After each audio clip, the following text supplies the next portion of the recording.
il fait très froid. Je crois que vous en avez conscience.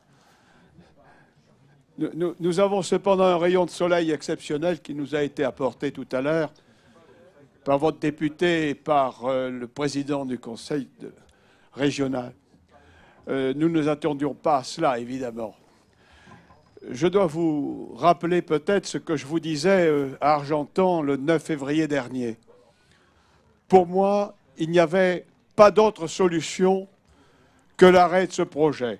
Il n'y en avait pas d'autre.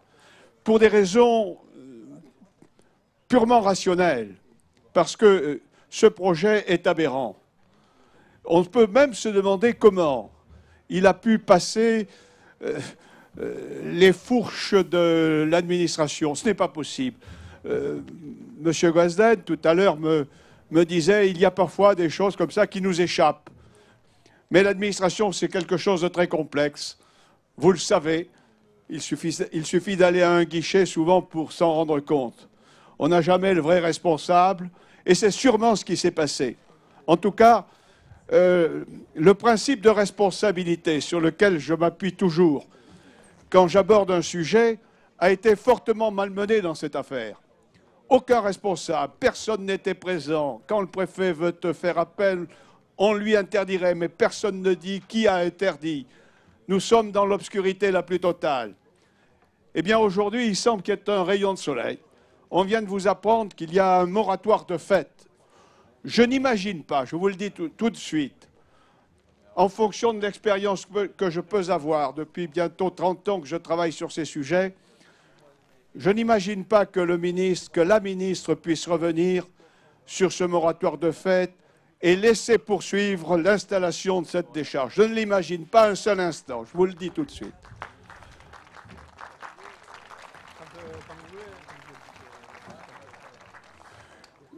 Il y a maintenant, vous le savez également, un certain nombre d'actions judiciaires qui sont en cours devant les tribunaux.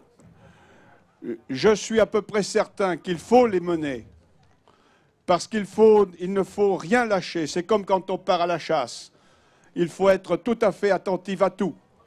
Il faut être attentif à toutes les démarches possibles pour imposer au gouvernement, et je dirais même à GDE, imposer au gouvernement et à GDE l'obligation de s'entendre pour un retrait effectif et rapide. Parce qu'il n'y a pas, là encore, pour GDE, d'autre avantage que celui-ci. Il va y perdre sa chemise et son caleçon dans cette histoire. Car il n'est pas certain, comme l'a dit Jacques Carle tout à l'heure, il n'est pas certain du tout qu'il obtiendra des dommages et intérêts compte tenu des données dont nous avons possession aujourd'hui sur les falsifications qui ont pu être faites sur un certain nombre de sujets. Alors, si je me suis engagé dans cette affaire, et si je suis venu d'ailleurs au mépris de ma santé, parce que je ne suis pas couvert suffisamment, si je suis venu, c'est parce que je crois que c'est une affaire exceptionnelle. Et vous avez montré un courage étonnant. La présidente, je la cherche, elle a changé de place. Eh oui, voilà, le jeu des chaises. La présidente, on peut l'applaudir. Voilà. Voilà. A montré une détermination essentielle dans ces moments-là. Le droit, vous savez, je suis juriste. Le droit est utile, indispensable. Les avocats font leur boulot dans les meilleures conditions, avec les meilleures compétences. Mais je crois surtout, sur des affaires comme ceci, à la force d'une population entière totalement unie pour faire échec à ce qui s'appelle un projet ubuesque. Merci à tous.